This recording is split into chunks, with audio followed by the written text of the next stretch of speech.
సుమధురం channel శ్రోతలందరికీ స్వాగతం సుస్వాగతం. రేపు శ్రీ హనుమత్ విజయోత్సవ దినం. చాలామంది భక్తులకు ఒక సందిగ్ధం ఉంటుంది. హనుమాన్ జయంతి ఎప్పుడు, హనుమాన్ విజయోత్సవ దినం ఎప్పుడు అనేది. హనుమంతుని జన్మతిథి చైత్రమాసంలోనా వైశాఖ మాసంలోనా ఎప్పుడు చేసుకోవాలనే అనుమానం చాలా మందిలో కలుగుతూ ఉంటుంది కదా. అలాంటి వారు ఈ కథనం చదివితే సందేహాన్ని నివృత్తి చేసుకోవచ్చు. శ్రోతలందరికీ చిన్న విన్నపం అండి. నా వీడియో, నా మాటలు, నేను ఇచ్చే సమాచారం కనుక మీకు నచ్చినట్లయితే నా వీడియోని లైక్ చేయండి, కామెంట్ చేయండి, షేర్ చేయండి. అలాగే నా ఛానల్ను సబ్స్క్రైబ్ చేసుకోండి, నన్ను ఎంకరేజ్ చేయండి. Thank you. ఇంకా విషయంలోనికి వెళ్ళిపోదాం. హనుమంతుల వారి జన్మతిథి ఎప్పుడో మీకు తెలుసా? చైత్రమాసంలోనా లేక వైశాఖ మాసంలోనా? మీరైతే ఎప్పుడు అని అనుకుంటున్నారు? మీ సందేహాన్ని ఇక్కడ ఈ వీడియోతో నివృత్తి చేసుకోవచ్చు. పరాశర సంహిత అనే గ్రంథం ప్రకారం ఆంజనేయుడు వైశాఖ బహుళదశమి శనివారం నాడు జన్మించారని తెలిపారు. అదే రోజున హనుమంతుని జన్మతిథి చేసుకోవాలని కూడా చెప్తారు. అయితే కొన్ని ఇతిహాసాల ప్రకారం చైత్ర పౌర్ణమి నాడు నికుంభుడు తదితర రాక్షసులను సంహరించి హనుమంతుడు విజయం సాధించినట్లు తెలుస్తుంది. ఈ కారణంగా ఆ రోజు హనుమద్ విజయోత్సవం చేసుకునే సంప్రదాయం కొన్ని చోట్ల ఉంది. దీన్ని ఉత్తరాదిలో హనుమంతుని జన్మతిథిగా చేసుకుంటారని పండితులు సూచించారు. అలాగే చైత్ర పూర్ణిమ నాడు హనుమంతుని విజయోత్సవం దక్షిణాదిలో చాలా ఘనంగా జరుపుకుంటారు కదా. చైత్ర పూర్ణిమ హనుమత్ విజయోత్సవం నుండి 41 రోజుల పాటు ఆంజనేయునికి దీక్ష చేస్తారు. ఈ దీక్ష చివరి రోజున హనుమంతుని జన్మతిథి జరుపుకుంటారు. తెలుసా? ఈ 41 రోజులు తెలుగు ప్రజలు ఆంజనేయునికి ఉత్సవాలను జరుపుతారు కదా. వైశాఖ బహుళదశమి నాడు దీక్షా విరమణ చేసి వైభవంగా పూజలు నిర్వహిస్తారు. హనుమంతుని జన్మతిథి వైశాఖ బహుళదశమి నాడు జరుపుకునేందుకు ఒక బలమైన కారణం కూడా ఉందండోయ్. కలౌ పరాశర స్మృతి అని శాస్త్రాలు చెప్తున్నాయి. ఇక్కడ శ్లోకం వైశాఖే మాసి కృష్ణాయాం దశమ్యాం మందవాసరే పూర్వాభాద్ర ప్రభూతాయ మంగళం శ్రీ హనుమతే అని చెప్పబడింది. దీని ప్రకారం వైశాఖ మాస బహుళ దశమి నాడు హనుమంతుని జన్మతిథి జరుపుకుంటారు. అనగా హనుమంతుల వారి జన్మతిథి చైత్రమాసంలో కాకుండా వైశాఖ మాసంలో ఉన్నా కూడా కొందరు చైత్రమాసంలోనే జరుపుకుంటారు. ముఖ్యంగా మన తెలుగువారు హనుమత్ జయంతి ఏప్రిల్ 12వ తారీఖున అనగా శుక్లపక్ష చైత్ర పూర్ణిమ నాడు జరుపుకుంటున్న సందర్భంగా మన తెలుగువారందరికీ ఆ శ్రీరాముని ఆశీస్సులు అలాగే హనుమంతుల వారి అనుగ్రహం కూడా ఉండాలని మనస్ఫూర్తిగా కోరుకుంటున్నాను. భక్తులందరూ హనుమాన్ వారి పుట్టినరోజున చైత్రమాస పౌర్ణమిని ఎంతో భక్తి శ్రద్ధలతో రాముల వారిని అలాగే హనుమంతుల వారిని ఆలయాలను దర్శిస్తూ కీర్తనలు పాడుకుంటూ హనుమాన్ చాలీసా ఉపవాసాలతో నియమనిష్ఠలతో హనుమంతుల వారిని పూజించుకుంటూ ఉంటాము కదా. అలా చేయడం వల్ల హనుమంతుల వారి అనుగ్రహం సమృద్ధిగా దొరుకుతుందని భక్తుల నమ్మకం. చైత్ర పౌర్ణమి విశిష్టతను 2 మాటల్లో వివరంగా తెలుసుకుందాం. చైత్ర పౌర్ణమి చైత్రమాసంలో పౌర్ణమి నాడు అంటే పూర్ణచంద్రుడు ఉన్న రోజు చైత్ర పౌర్ణమిగా పిలుస్తాము కదా. ఇది హిందూ పంచాంగం ప్రకారం తెలుగు సంవత్సరం ప్రారంభంలో వచ్చే తొలి పౌర్ణమి. అందువల్ల ఈ పౌర్ణమిని ఎంతో పవిత్రంగా చూస్తారు. శ్రీ సత్యనారాయణ వ్రతం కావచ్చు, చంద్రుడికి అభిషేకం కావచ్చు, లక్ష్మీదేవికి పూజ, ఇలాంటి అనేక శుభకార్యాలు ఈ చైత్రమాసం పౌర్ణమి నాడే నిర్వహిస్తారు. తెలుసా? కొంతమంది ఈ రోజున శ్రీరామనవమి తర్వాత వచ్చే వ్రతాలను ప్రారంభం చేస్తారు. ఈ రోజు పవిత్రతకు శుభానికి ప్రతీకగా భావిస్తారు. కొన్ని ప్రాంతాల్లో ఇది గంగా పూజ, చందన యాత్ర మొదలైన వాటికి కీలకమైన రోజు. మన తెలుగు రాష్ట్రాల్లో చైత్ర పౌర్ణమినే హనుమంతుడు జన్మించిన రోజుగా హనుమత్ జయంతిని జరుపుకుంటారు. హనుమత్ జయంతి ప్రత్యేకతలు ఏంటంటే హనుమంతుడు శక్తి, భక్తి, బలానికి మారుపేరు కదా. ఆయన జన్మదినాన్ని భక్తులు ఎంతో ఉత్సాహంగా జరుపుకుంటారు.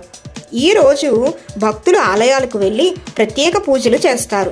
హనుమాన్ చాలీసా, సుందరాకాండ పారాయణం ఇలాంటివన్నీ చేస్తారు. కొన్ని చోట్ల ఉదయం ఉపవాసం ఉండి హనుమంతునికి వడపప్పు, కాస్త మొగ్గిన మామిడికాయలను కూడా నైవేద్యం సమర్పిస్తారు. తమలపాకు మాలను ధరింపజేస్తారు.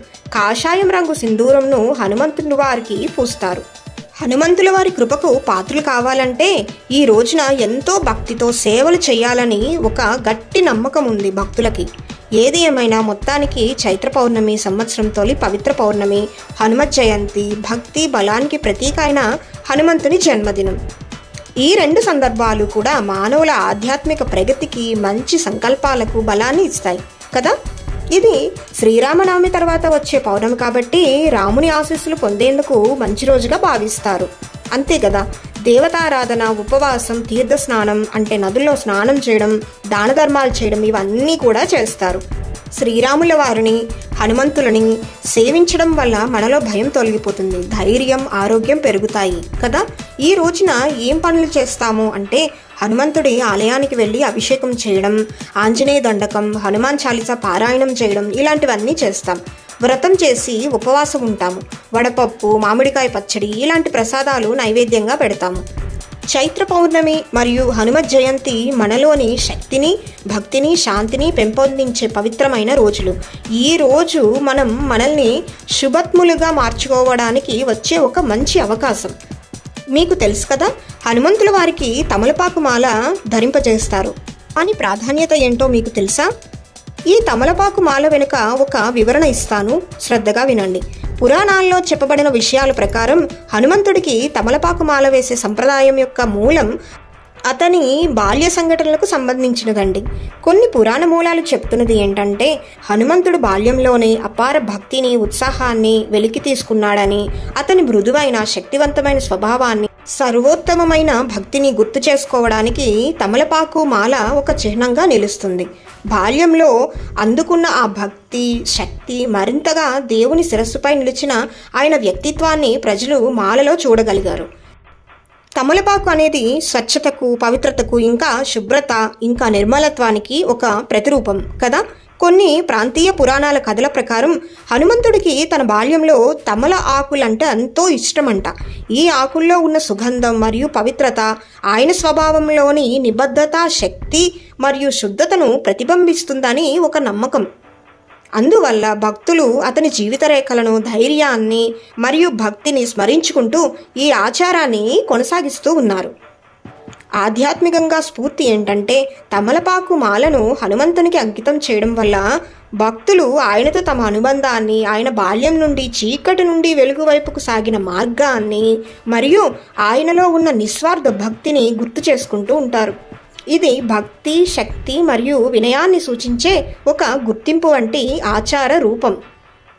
ఇక నేను చెప్పదలుచుకున్నది ఏంటంటే సింధూరం యొక్క ప్రాముఖ్యత.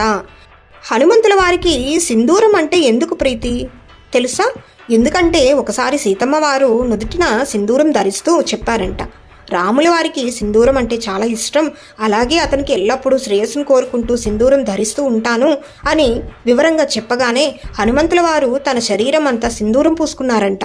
రాముల వారిపైన తన భక్తిని చాటుకున్నారంట. అయితే ఆంజనేయ స్వామి సింధూరాన్ని పెట్టుకుంటే ఏమవుతుంది? ఆహా, ఎంతటి మహద్భాగ్యమో కదా. ఆంజనేయ స్వామి వారి సింధూరాన్ని పెట్టుకోవడం ఎంతటి అదృష్టమో కదా. ఎవరింట్లో అయితే నిత్యం కలహాలు జరుగుతూ ఉంటాయో అటువంటి వారు ప్రతిరోజు సింధూర ధారణ చేపడితే అన్ని రకాలైన దాంపత్య సమస్యలు తొలగిపోతాయి. ఎవరింట్లో అయితే భయము, భీతి వెంటాడుతూ ఉంటాయో అటువంటి వారు సింధూరాన్ని పెట్టుకుంటే భయం తొలగిపోతుంది.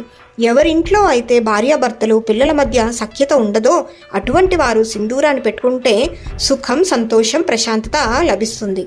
చిన్నపిల్లలకు బాలగ్రహ దోషాలు కానీ ఉంటే ఆ పిల్లలకు సింధూరాన్ని పెడితే భయము, భీతి, రోగబాధలు ఇలాంటివేవి దరిచేరవు, ఆరోగ్యంగా ఉంటారు. వివాహమైన కొత్త దంపతులు ఆంజనేయ స్వామి సింధూరాన్ని పెట్టుకుంటూ ఉంటే వారికి పిల్లలు పుడతారు.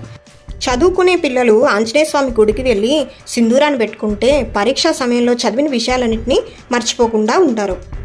ఇంకా లో బీపీ ఉన్నవాళ్ళు, రక్తహీనత ఉన్నవాళ్ళు ఆంజనేయ స్వామి తీర్థాన్ని సేవించి సింధూరాన్ని నుదుటికి పెట్టుకుంటే ఆరోగ్య భాగ్యం కలుగుతుంది. అలాగే కొన్ని ప్రాంతాల్లో ముడుకుల నొప్పులు ఉన్నవారు కూడా ఆంజనేయ స్వామి వారి సింధూరాన్ని రాసుకుంటారంట. తెలుసా? అంతటి గొప్పటి మహత్యం ఉంది మన స్వామివారి సింధూరానికి. గ్రహ బాధలు ఉన్నవారు ప్రతిరోజు సింధూరాన్ని పెట్టుకుంటే గ్రహాల బాధ తొలగిపోతుంది. ఇంట్లో ఆంజనేయ స్వామికి గంధాన్ని పూయదలిచిన వారు దేవుని చిత్రాన్ని దక్షిణం వైపు ఉంచి కొద్దిగా గంధాన్ని స్వామివారి కిరీటానికి పెట్టాలి. తరువాత అంతా గంధం పూసుకుంటూ వచ్చి చివరగా గంధాన్ని పాదం వద్ద పెట్టి పూజిస్తే తలచినవన్నీ నెరవేరుతాయి. అంతేకాకుండా శ్రీరామ రక్ష ఎక్కడైతే ఉంటుందో హనుమంతుల వారి రక్ష కూడా అక్కడే ఉంటుంది కదా. అందుకే హనుమంతుల వారి సింధూరానికి ఇంత ప్రాముఖ్యత ఉంది. ఈ హనుమత్ జయంతి నాడు మాత్రమనే కాదు, ఏ మంగళవారమైనా కూడాను శుద్ధిగా స్నానం చేసి హనుమంతుల వారి గుడికి వెళ్ళి దర్శనం చేసుకొని స్వామివారికి సింధూరం పూసి తమలపాకు మాల వేసి నైవేద్యం పెట్టి సింధూరం మన నుదుటిన పెట్టుకొని తిరిగి వస్తే ఎంతో శుభదాయకం కదండి. ఇక సెలవు. జై శ్రీరామ్, జై హనుమాన్. మరొకసారి అందరికీ హనుమత్ జయంతి శుభాకాంక్షలు. Thank you so much.